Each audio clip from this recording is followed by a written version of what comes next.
Hello friends, welcome to DK lifestyle. நம்மளோட DK லைஃப் ஸ்டைலில் இப்போ என்ன பார்க்க போகிறோம்னா, டேஸ்டியான சுவையான பாம்பே சட்னி தாங்க பார்க்க போகிறோம். இட்லி, தோசை, சப்பாத்தியோடு வச்சு சாப்பிடும்போது டேஸ்ட் வந்து அட்டகாசமாக இருக்கும்.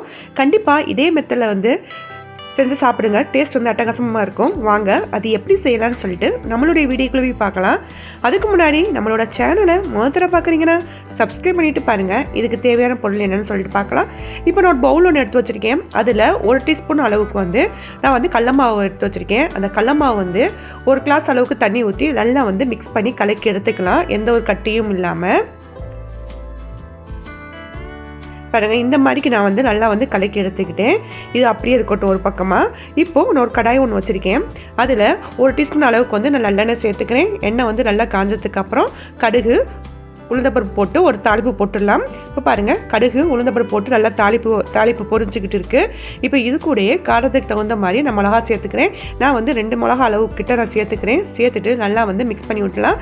நல்லா பொரிஞ்சு வரட்டும். பாருங்கள், இப்போ பொரிஞ்சு வந்துடுச்சு.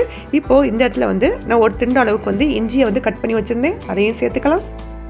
இஞ்சி நல்லா வதங்கட்டும். இது கூடயே ஒரு மீடியம் சைஸ் ஆனியன் கட் பண்ணி வச்சுருந்தேன். அதையும் சேர்த்துக்கலாம். அந்த இஞ்சியும் ஆனியனுமே அந்த எண்ணெயில் நல்லா வதங்கட்டும். பாருங்கள், இந்த அளவுக்கு வதங்கிடுச்சு. நான் இது கூடயே காரத்துக்கு கொஞ்சம் பச்சை மிளகா சேர்த்துக்கிறேன். இதுக்கு எந்த மசாலா பொடியும் நம்ம சேர்க்கறது கிடையாது. பச்சை மிளகா தான் காரத்துக்கு. அதனால் காரத்துக்கு தகுந்த மாதிரி நீங்கள் பச்சை மிளகா சேர்த்துக்கோங்க.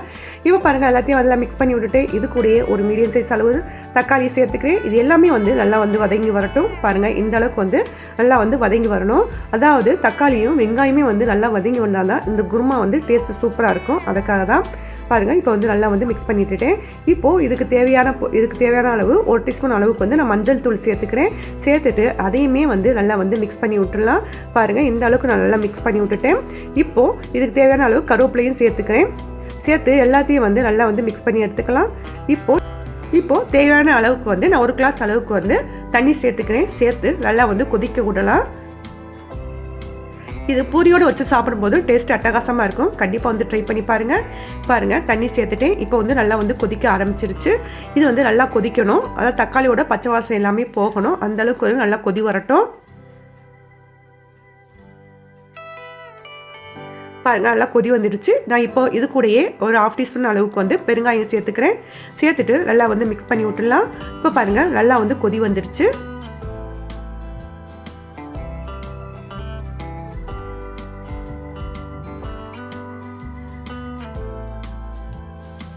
இப்போது நம்ம எடுத்து வச்சுக்கக்கூடிய கடல மாவு சேர்த்துடலாம்.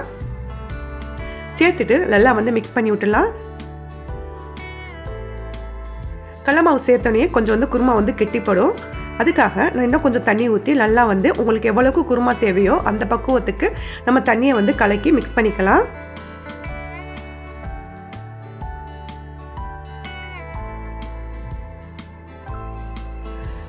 கடல மாவு சேர்த்ததுக்கு அப்புறம் அடுப்பை லோ ஃப்ளேம் வச்சு நல்லா மிக்ஸ் பண்ணி விட்டுடலாம். இப்போது இதுக்கு தேவையான அளவு உப்பும் சேர்த்துக்கலாம். இப்போது மூடி வச்சு ஒரு 5 நிமிஷம் நல்லா கொதிக்க விடலாம். குருமா நல்லா கொதிச்சு வரட்டும். இப்போ பாருங்கள், நல்லா கொதி வந்துடுச்சு. இப்போ இது கூடயே நான் கொத்தமல்லி அடிக்க வச்சுருந்தேன். அதையும் சேர்த்துக்கிறேன். சேர்த்துட்டு நல்லா கொதிக்க விடலாம். பாருங்கள், டேஸ்டியான சுவையான பாம்பே சட்னி ரெடி ஆயிடுச்சு. கண்டிப்பாக ட்ரை பண்ணி பாருங்கள். இது தோசை, இட்லி, சப்பாத்தியோடு வச்சு சாப்பிடும்போது டேஸ்ட் அட்டகாசமாக இருக்கும். உங்கள் வீட்டில் உள்ள எல்லாத்துக்குமே ரொம்ப பிடிக்கும். ஓகே ஃப்ரெண்ட்ஸ், இந்த வீடியோ உங்களுக்கு பிடிக்கும் நம்புறேன். இந்த வீடியோ உங்களுக்கு பிடிச்சிருந்துச்சுன்னா லைக் பண்ணுங்கள், கமெண்ட் பண்ணுங்கள், ஷேர் பண்ணுங்கள். மறக்காமல் நம்மளுடைய டிகே லைஃப் ஸ்டைலுக்கு சப்ஸ்கிரைப் பண்ணிடுங்க. தேங்க்ஸ் ஃபார் வாட்சிங்.